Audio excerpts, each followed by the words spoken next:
I didn't look up when he barked the order. I just kept lightly tapping the milk bottle against my palm, watching our newborn twins breathe in those tiny, matching little rises. His voice cut through the room like metal scraping glass. Pack up. We're leaving my mother's house tonight. No reason, no discussion, just control. The tone he'd grown comfortable using with me. I slowly turned my head. Why? I asked, my voice flat, calm. He didn't even flinch. My brother and his family are moving in here. They need space. You'll stay in the storage room at my mom's place. It's temporary. Don't make this difficult. My home, my savings, my children, and a storage room. I didn't cry. I didn't argue. That version of me had died weeks ago. Then the doorbell rang. He went pale before he could hide it. When we first met, he used to call me his quiet miracle. Said my calm steadied him. Said he'd never betray a woman who loved with her whole spine. And I believed him. We built this apartment together. My inheritance covered 80%. His family praised him as a successful one. He let them. Motherhood reshaped me from the inside out. And while I nursed our twins through endless nights, he became distant, cold. His phone became a second heartbeat, never leaving his hand. His smile turned into something he saved for screens, not me. I convinced myself I was just tired. Then the first crack showed. Little things at first. Deleted WhatsApp chats, late-night showers, muted notifications. But the real proof didn't come from his phone. It came from his mother. She called me by accident one afternoon, not knowing I picked up. Her voice dripped with cruelty. Tell him to do it before she gains weight again. Once the kids are older, she'll have rights. Finalize it quickly. Finalize what? That night, while he slept, I checked his email. 2 messages, one from a lawyer, one from his brother. A plan to move property ownership around under family restructuring. I wasn't a wife in their eyes. I was an obstacle. My world didn't break. It sharpened. That was the shift. I didn't confront him. He wasn't worth screaming at. I studied, read, asked quiet questions, recorded conversations, backed up files. I didn't move a single thing. I just documented everything. My inheritance had bought the apartment, but I'd stupidly added his name for unity. The law, though, loves paperwork, especially audio that proves intent to cheat someone.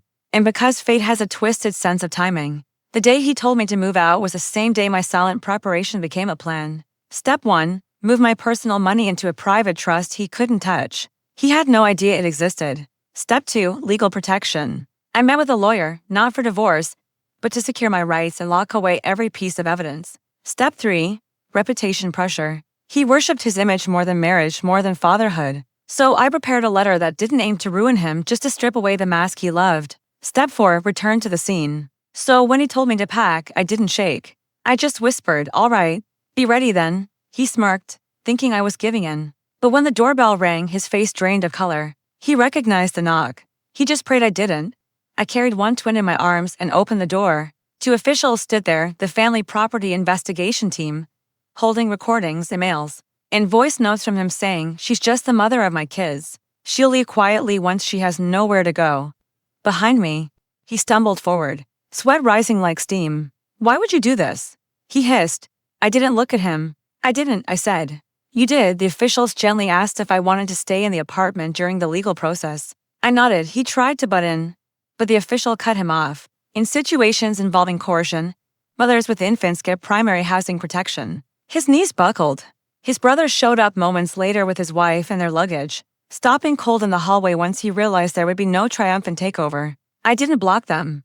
I didn't need to. Humiliation arranges itself. Then came my final move. While the officials reviewed the documents, I set an envelope on the table. Inside were screenshots, audio clips, lawyer notes, a custody request mentioning psychological risk, and a notarized letter for divorce based on manipulation and coercion. He stared at me like he was seeing a ghost he created himself. You planned this? He whispered, voice shaking.